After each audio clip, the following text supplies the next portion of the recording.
दोस्तों क्या हाल हैं, कैसे मिजाज हैं। उम्मीद है आप सब लोग बिल्कुल खैरियत से होंगे। आप सब दोस्तों को मसूद गोंदल का सलाम पहुंचे। दोस्तों चंद रोज़ पहले मैंने एक वीडियो लगाई थी अपनी ज़ाती सी मसले पे, जिसपे मैंने आपको बताया था कि किस तरह सास बहू की रवायती चपकलिश में मेरा पोता मुझसे जुदा हो गया। पोता क्या, दोनों पोते मुझसे जुदा हो गए।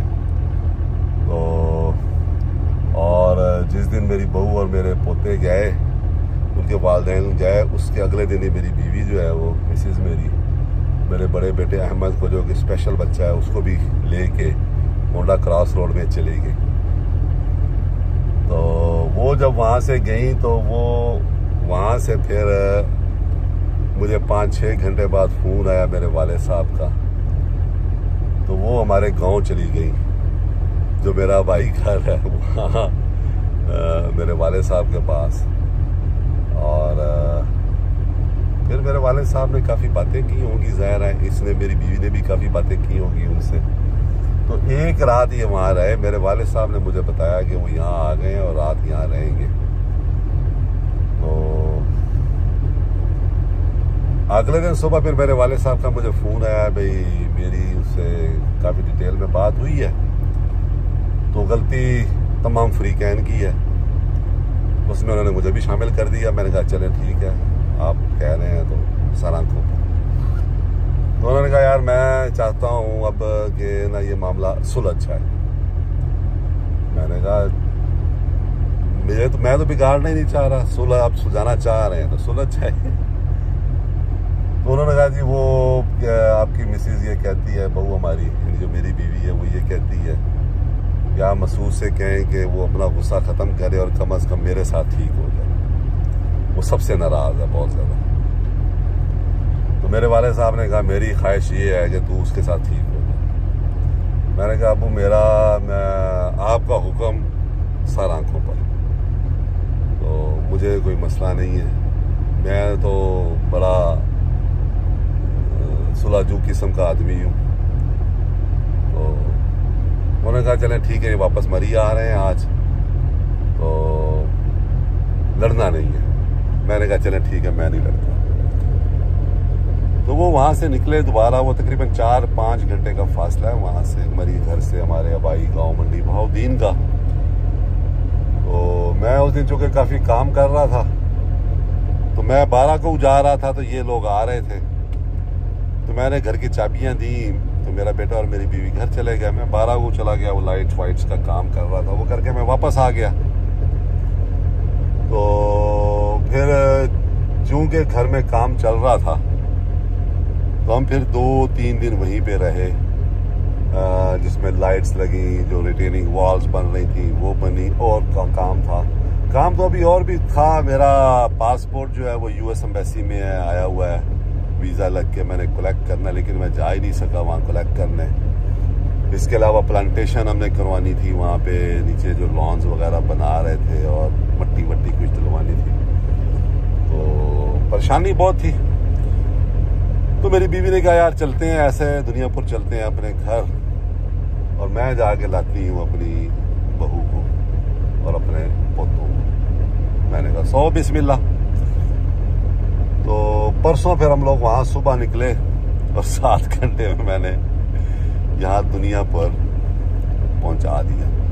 शाम को हम दुनियापुर पहुँचे हैं। मैं जाके अपनी गाड़ी ले आया HJ61 जायद से। मैंने कहा चेक करूँ मैं जाके, कुछ तो सुकून मुझे भी चाहिए। पोता होता तो मैं शायद गाड़ी ना लेने जाता उसी के साथ लगा रहता। तो बाहर गाड़ी ले आया। तो अगले दिन मेरी मिसेज जो है, कल यानी मैं तो मुल्तान चला गया, तो उन्होंने कहा था कि आप ना जाएं, मैं जाती हूँ, तो मैं ही ले आती हूँ। मैंने कहा चलें ठीक है, जैसे आप मुनासिब समझें।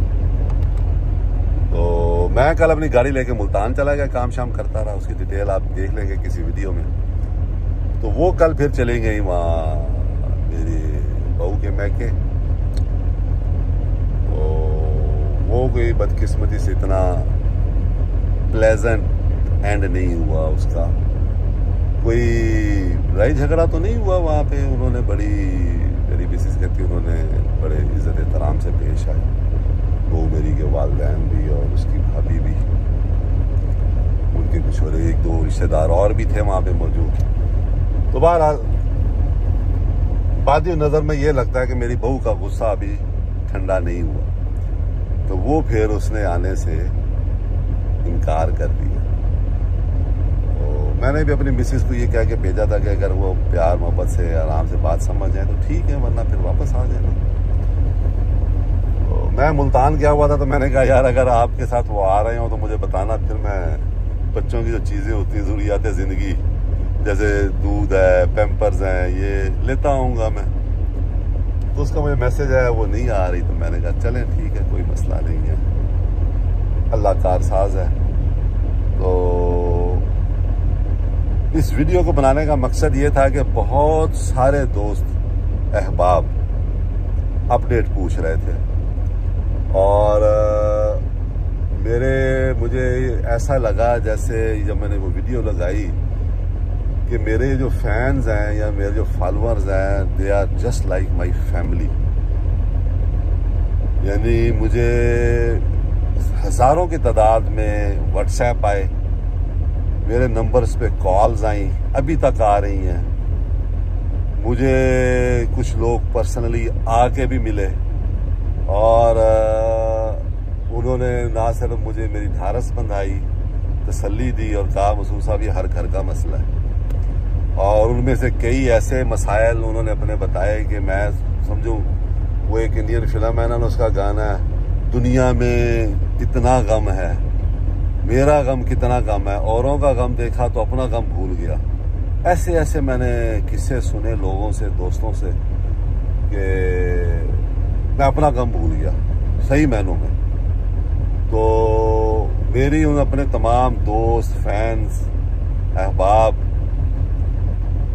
का बहुत शुक्रिया है, और जिन्होंने मुझे मेरे मुश्किल वक्त में मेरा साथ दिया।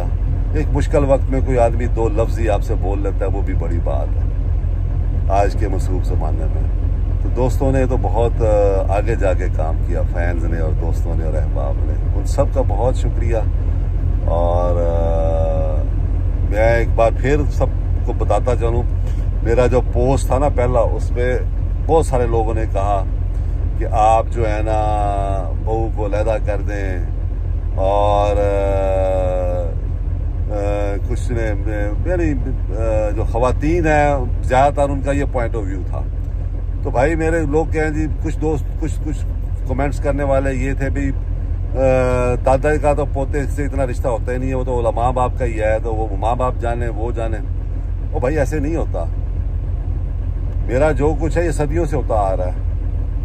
मैंने ज़िंदगी में मेहनत करके, मेरे वाले साहब ने मेहनत करके जो कुछ बनाया वो उनकी औलाद में तकसीम होगा। आगे मैंने जो मेहनत करके बनाया वो मेरी औलाद में तकसीम होगा, और ये इसी तरह आगे मेरी औलाद में। ब्लड लाइन, ये है ब्लड लाइन। तो आप ब्लड लाइन को कैसे तोड़ सकते हैं जी, उसका कोई लेना देना ही नहीं है। दूसरा ये है कि मैं जॉइंट फैमिली सिस्टम का बड़ा हामी हूँ। हम दो बंदे हैं, मैं, मेरी बीवी और मेरा बेटा यहाँ पे अहमद, जो स्पेशल है, जिसका हसान, जो मेरा दूसरा बेटा है वो लिबिया में मेरे साथ होता है। मैं और मेरा बेटा तो होते ही लिबिया हैं। पीछे कितने बंदे रह गए, मैं, मेरी बीवी और मेरा बेटा अहमद, ठीक है। उसमें भी मैं घर अलहदा लेके दूँ।